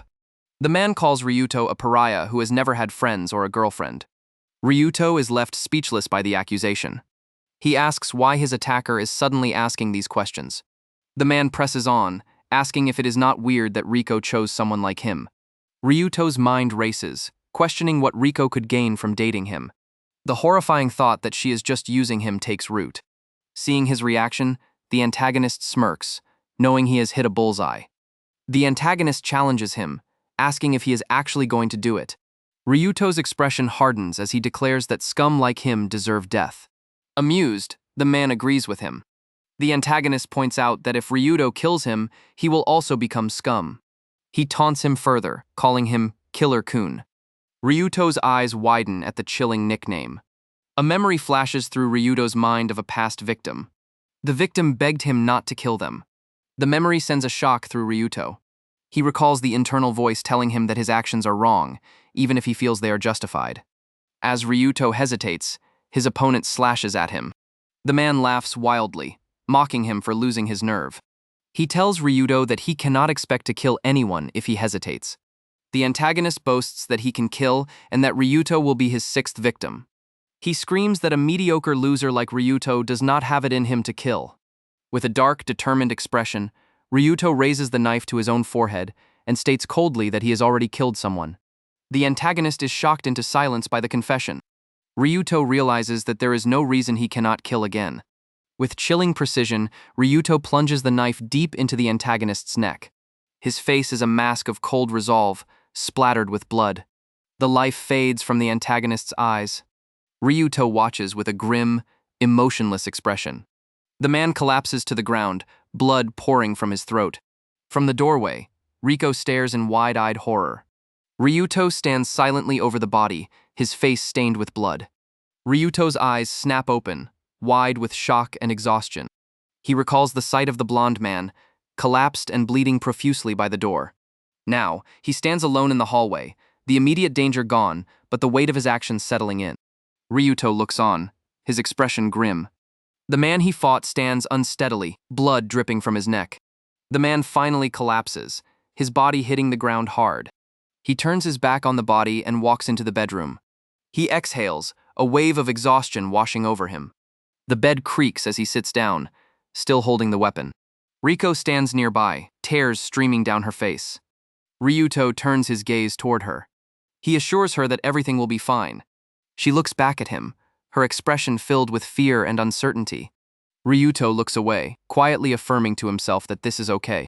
He glances at the dead man, believing he deserved his fate. He recalls the justification that they both received their due punishment. A memory surfaces of Riko thinking that such people would only continue to hurt others if they were left alive. That is why this had to be done. He remembers being told that by killing, he would also become scum that deserves death. The memory causes a flicker of unease on his face. He also recalls a voice insisting that he was wrong. This internal conflict leaves him sweating and uncertain. A knife slams into the wooden door. Ryuto stands in the room, breathing hard. He grits his teeth, his face contorted with stress. His hand tightens into a fist. He stands alone, head down, muttering to himself. A look of grim determination begins to settle on his face. He takes a deliberate step forward. Riko watches him approach, her expression vulnerable. They stand face to face in the ornate room. He looks down at her and says he is glad he could protect her once more. Riko looks up at him, her eyes wide with surprise. He reaches his hands out towards her. He pulls her into a hug, holding her close. Riko buries her face in his shoulder, still crying. Her tears slip down her cheek and onto his shirt. She admits through sobs how terrified she had been. She trails off, unable to finish the thought of what might have occurred if he had not come. Riko continues to cry in his embrace. She quietly thanks him. Her words hit him with unexpected force, his eyes widening in surprise. He closes his eyes, processing her gratitude. Holding her, Ryuto comes to a firm conclusion, telling himself that his actions were not wrong. He tells her he can no longer leave her side. He vows to be the one to watch out for her from now on. He realizes he once accepted the idea of being caught, but that has now changed. He knows he cannot continue thinking that way. Riko looks at him with a hopeful smile, suggesting they leave together as he had wanted. Looking at the aftermath of the fight, he decides. He chooses to live. His reason is clear, so he can keep protecting Riko. Riko leans against him, finding solace in their embrace. Ryuto's gaze is fixed and resolute, his path now clear. He internally promises to become her hero. He embraces this new identity as his own. He holds her close, a small, knowing smile on his face as he realizes this is now his purpose in life. Water mixed with blood runs across the tiled floor. He soaks in a tub, cleaning himself of the night's events. He steps out of the bath, clean once more. He slips on a dark jacket. Ryuto adjusts a hat on his head. Riko stands ready, bag in hand. He looks at her and says, "It is time to go." He takes her hand in his. Riko looks at him with a gentle, trusting expression. Ryuto leads the way, his back to her. Their hands remain tightly clasped. In the quiet of a car moving through the city, Ryuto Suzuki and Kokoa Yoshizaki sit in tense silence. Kokoa stares out the window, her gaze distant. Ryuto keeps his eyes forward, his profile sharp with determination. Kokoa's expression is subdued as she sits quietly. As they stop at a red light, Ryuto glances at his phone, his expression unreadable. A bead of sweat rolls down Ryuto's temple. A breaking news alert on his phone reports the discovery of a gruesome, bloody scene. After a moment of hesitation, he breaks the silence. He calls out her name to get her attention. Kokoa turns, responding quietly. Ryuto asks her how she would feel about going far away. Confused, Kokoa asks what he means. Ryuto explains his idea, suggesting they run off like characters in a movie. He voices his fear that they will be found quickly because of what happened back at the apartment, a grim memory flashing in his mind. Kokoa listens silently, taking in his words. Ryuto asks if she agrees with the plan. Kokoa hesitantly agrees. Ryuto accepts her practical solution. She suggests they change cars. Kokoa explains that her cousin has a car they can borrow. While they drive, Ryuto makes a phone call. He speaks to Riko, assuring her he is fine. Beside him, Kokoa quietly affirms that everything is okay. He tells her a cover story about taking a trip to Hokkaido with some friends. Ryuto tells Kokoa to wait, promising he will not be long. Kokoa watches him walk towards the building.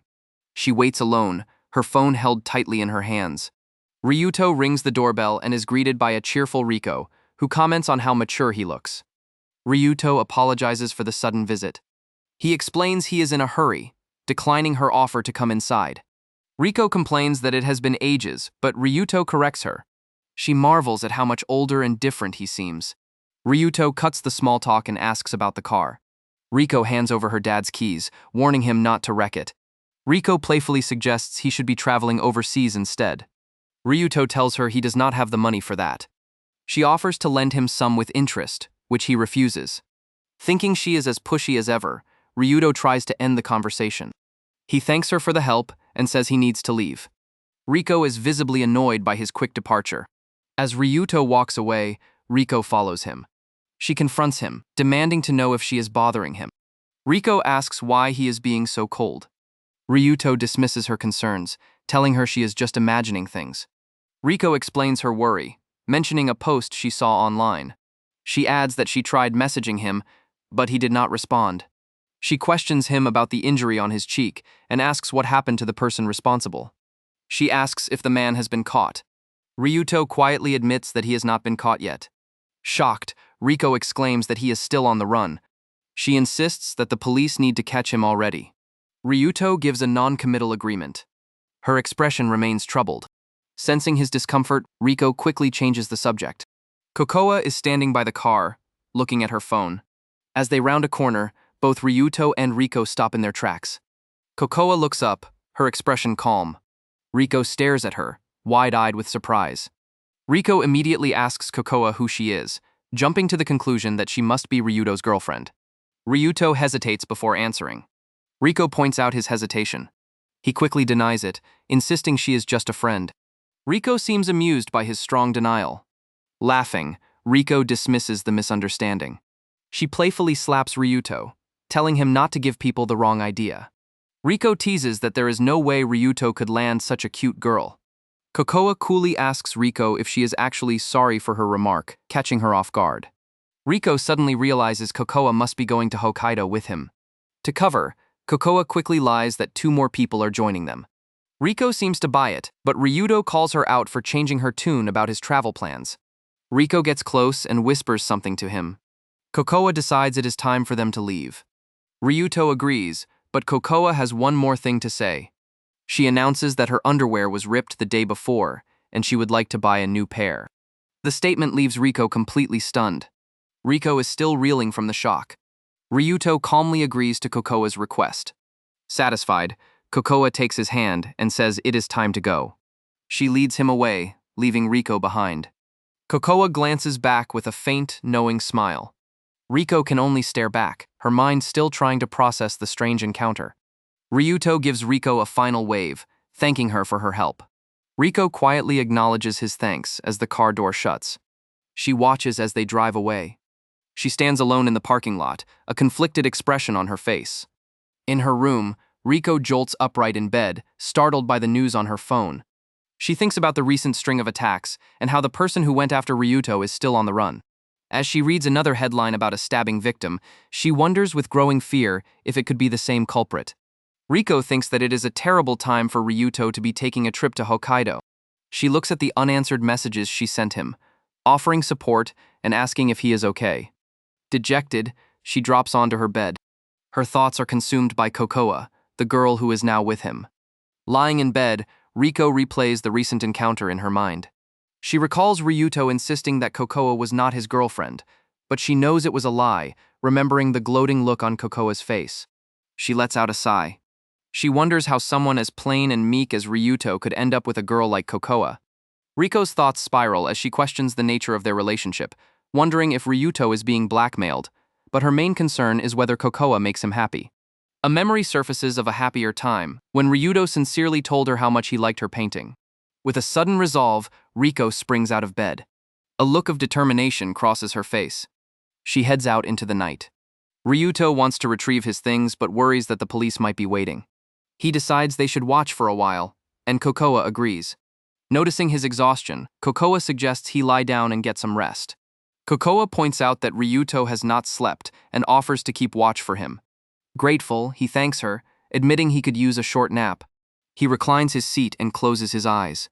Kokoa watches over him as they wait in the dark. Later, at 11:14 p.m., Kokoa sits alone in the driver's seat, keeping watch. Her eyes scan the quiet street. She spots a figure walking towards them. It is Riko, looking at her own phone as she approaches. Kokoa watches as Riko gets closer. Riko taps on the passenger window. The window whirs down, and Riko greets her with a cheerful but nervous apology for bothering her. Riko explains that she was looking for Ryuto because he was not at home. Kokoa calmly tells her that he is sleeping in the car, which shocks Riko. Riko finds it weird that he would sleep in the car when his home is just around the corner. She questions if he was really that tired and why Kokoa is staying with him. Kokoa turns the question back on Riko, asking why she is out so late. Flustered, Riko begins to explain. She mentions Ryuto's recent attack and her fear that a murderer is still on the loose, rustling through her bag. She pulls something out, saying this is why she got it. Riko proudly presents a wooden dagger, explaining it is for self-defense. Kokoa stares, then calls her quirky. Riko laughs it off, saying she hears that a lot. She explains that it comes with being an art student. Kokoa says she is in the same class as Ryuto. Riko finds it interesting that they met in class. Sensing the conversation is over, Kokoa asks if that is all she wanted. Riko hesitates before continuing. Riko admits there is something else she wanted to check. With a nervous but determined look, she asks Kokoa directly if she is going out with Ryuto. Kokoa simply smiles in response. Kokoa chuckles, saying she knew it. She then turns the question around, stating that Riko is the one who likes Ryuto. A flustered Riko denies it. She stammers that she understands he might seem appealing, but he is too much of a certain type for her. Kokoa cuts her off, confessing that she thinks Ryuto likes her. She catches herself, looking slightly embarrassed. Riko quickly reassures her that it only makes sense. She continues, saying most guys prefer ladylike girls, which makes Kokoa's expression harden. Riko adds that she is rather tomboyish herself. Kokoa scoffs, remarking that Ryuto is just like other guys, preferring pretty girls. She then asks Riko why, if she understands this, she has not acted on it. A confused Riko does not understand what she means. Kokoa explains that Riko should have tried catering to what Ryuto likes to become his ideal woman. She bluntly criticizes Riko, pointing out her weird outfit, quirky personality, and lack of sex appeal. Kokoa concludes by questioning if Riko is even trying to be desirable, stating that she does not think so. Kokoa delivers her final, cutting remarks, asking Riko if she truly expected to be loved unconditionally, calling the notion self-centered. Her words leave Riko utterly speechless and stunned. Riko clenches her fist, conceding that what she was told is correct. She acknowledges that this is why she is not popular. With a determined expression, she declares that she still wants to be loved just the way she is. She questions if it is wrong to be true to herself, even if she seems like a weirdo. Turning the tables in her mind, Riko poses a question back, wondering if others who lie to themselves just to be popular can ever truly be happy. The scene shifts to Kokoa staring ahead with wide, vacant eyes. Beside her, Ryuto shifts uncomfortably in his sleep. Ryuto wakes up with a start, asking if something is wrong. He is confused to see Riko standing by the car. He asks what she is doing there. She explains that she was worried and bought a wooden dagger for protection. Ryuto can only manage a weak reply, saying that is nice. Riko asks if he is already leaving for Hokkaido. He confirms he will after he packs up his things. Riko quietly acknowledges his plan. Seeing her chance, Riko cheerfully announces that she missed the last train. Ryuto tiredly asks if she wants him to give her a lift. Kokoa silently agrees to let Riko in the car, though Riko insists it is her car anyway. As they drive off, Kokoa asks Riko why she is out so late. Riko explains she heard about the hotel incident and was worried it was the same person who attacked Ryuto. Ryuto adds that the culprit is still on the run. Ryuto gets Riko's attention. He bluntly tells her not to be overprotective. Riko is stunned by his words. He insists that he is fine. He tells her he will return her car and that he would appreciate some space. Riko looks down, dejected. She quietly accepts that he is fine, figuring it makes sense. Kokoa mutters under her breath that it is because he has a girlfriend now. Ryuto asks what she said. Kokoa just tells him to forget about it. Riko says it is okay, trying to diffuse the tension. An awkward silence fills the car as Ryuto drives. Riko sits hunched in the back seat, her gaze downcast. She nervously clutches her bag. Riko looks up, puzzled by the sudden question. Breaking the silence, Kokoa suddenly asks Ryuto if he went to Disneyland. The unexpected question startles him. Just then, a cyclist appears in front of the car, forcing Ryuto to react. Ryuto yells out in alarm. He slams his foot on the brake. The sudden stop jolts Kokoa and Riko forward. As they lurch, something slides across the car floor. On the floor by Kokoa's feet lies a large, serrated knife. Both Kokoa and Riko stare at it in shock. Riko questions if it is what she thinks it is. Riko stares wide-eyed at the bloody knife on the car floor. Sitting beside a silent Kokoa, Riko stammers in disbelief. Ryuto looks back from the driver's seat, grimly noting the blood. Ryuto quickly tries to cover, dismissing the weapon as a mere toy. Riko questions his explanation, her voice filled with disbelief. Internally, Ryuto panics, wondering if the truth is out. He fears she may have seen the news about a gruesome, blood-stained scene discovered at a Disney hotel. Riko forces a laugh, remarking how realistic the toy looks, and that it gave her the jitters. Ryuto nervously plays along, agreeing with her. The two girls sit silently in the back seat. Unseen by Ryuto, Riko discreetly takes out her phone and begins to look something up. The news headline is about the Disney incident, stating that police are searching for 4 suspects, accompanied by a security camera image. Riko's eyes widen in horror as she processes the information. She glances nervously towards the front of the car. Trying to sound casual, Riko turns to Ryuto and asks if he is being threatened by someone. Startled, he denies it. Ryuto asks why she would think that. Riko quickly backtracks, claiming it was for no reason, all while her fingers move across her phone screen. Riko presses further, asking what he needs the knife for. Ryuto claims it's for airsoft.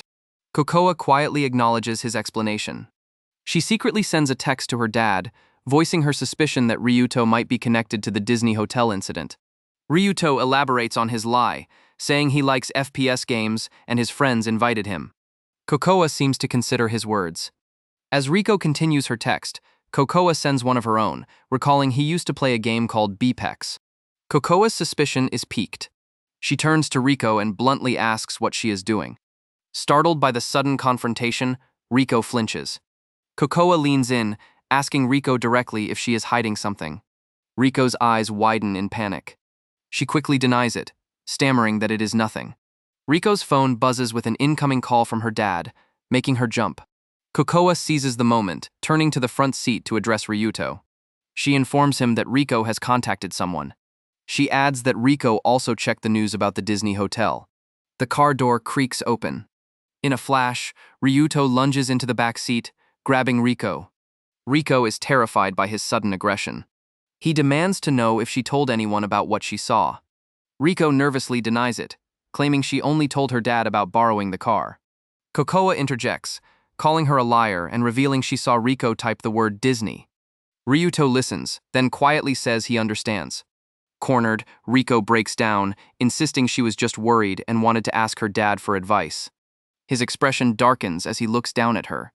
Ryuto lets go of Riko's throat. Riko looks up at him, terrified. He coldly reminds her that he told her not to be overprotective, reaching into his jacket. He pulls out a pair of scissors and presses the sharp point against Riko's neck, delivering a chilling ultimatum. If she doesn't swear to stop, he will have to kill her too. Riko is frozen in shock, barely able to process his words. She stammers, asking if he means he has killed someone before. Ignoring her, Ryuto orders Kokoa to gag Riko with a piece of cloth. Kokoa calmly agrees. As Kokoa moves to comply, Riko begins to protest in sheer terror. In a desperate attempt to deny reality, Riko begins to laugh hysterically, telling herself it must be a prank for a candid camera. She cries out that he would not actually do this, but her plea is cut short. With his face cast in shadow, Ryuto offers a simple, grim apology. Riko can only stare back, her eyes wide with pure terror, her mouth now bound by a cloth gag. Chapter 20 begins with Ryuto's car parked near a dark, secluded forest. Opening the rear door, Ryuto unceremoniously hauls a terrified, gagged Riko out of the back seat. She stares at him with wide, panic-stricken eyes as he pulls her into the night. Ryuto carries the struggling Riko deep into the dense woods. Riko thrashes against his grip, but he holds her firmly. As he walks, a brief memory flashes in his mind of a smiling young boy with glasses. Reaching a secluded spot, Ryuto drops Riko onto the forest floor. As she squirms against a tree, he pulls out a switchblade with a cold, detached expression. Desperate, Riko manages to pull the cloth gag down around her neck, gasping for air. Catching her breath, Riko pleads with him to wait, insisting that she can help him. Ryuto stares down at her, his knife still drawn, and quietly asks how that would solve anything. She begs him to start by turning himself in to the police. Riko frantically explains that her father knows a lawyer who could help reduce his sentence. Ryuto looks away, defeated, muttering that it is no use. Refusing to accept his resignation, Riko yells that he doesn't need to shoulder the burden alone, and begs him not to give up. Trying to find a way out for him, Riko rationalizes that he must have been forced to do it and couldn't have acted alone. Ryuto cuts off her hope, firmly stating that he committed the crime entirely on his own. Ryuto confesses that he did it all for her sake. Riko is stunned by the revelation. Turning his back to her, Ryuto offers a compromise. If she promises to stay away from him, he will let her go. He just wants to be left alone. Riko fearfully asks if he will kill her if she refuses to walk away. Ryuto admits he doesn't want to resort to that if he can avoid it. Frustrated by his self-destructive path, Riko yells that he will get the death penalty if he doesn't go to the police, asking if he realizes how stupid he is being. Ryuto firmly states he won't leave Kokoa alone, confused by Riko's outburst. Riko angrily declares that the girl he is protecting is an awful person and that he is a poor judge of character. Gritting her teeth, Riko screams at him not to sacrifice his life for someone else. Tears well up in Riko's eyes as she tells him they are talking about his life, lamenting that this is typical of him. A memory surfaces of adults and the boy with glasses mocking someone for always doing what others tell them, ending up like a fool. Ryuto remains silent for a moment before looking away. Riko cries, asking how he can be okay with this, and if he is truly happy. He softly admits that life was always too hard for him, so he is fine with this outcome. Unable to stand his resignation, Riko lunges forward and tackles Ryuto to the ground. Pinning him down in the dirt, she screams at him to listen to her, catching him completely off guard. Tears streaming down her face, Riko yells at him to snap out of it and get over this girl. Ryuto stares up at her in shock, asking why she cares so much. Riko's voice breaks as she wonders why everyone always leaves her behind. Looking down at him, Riko softens her voice and begs him to go to the police with her. She promises that she will never abandon him. Riko vows to wait for his release, promising to visit him in jail every day and stay by his side until the day she dies. Overwhelmed by her devotion, Ryuto asks why she would go to such lengths for him. With a tearful, genuine smile, Riko confesses that she loves him. She begs him to trust her so they can start over together. Ryuto lies frozen on the forest floor, staring up at Riko. Moved by her heartfelt confession, a single tear rolls down his cheek. Ryuto covers his eyes with his hand, quietly weeping as Riko sits over him. After a moment, she gently asks if they should get going.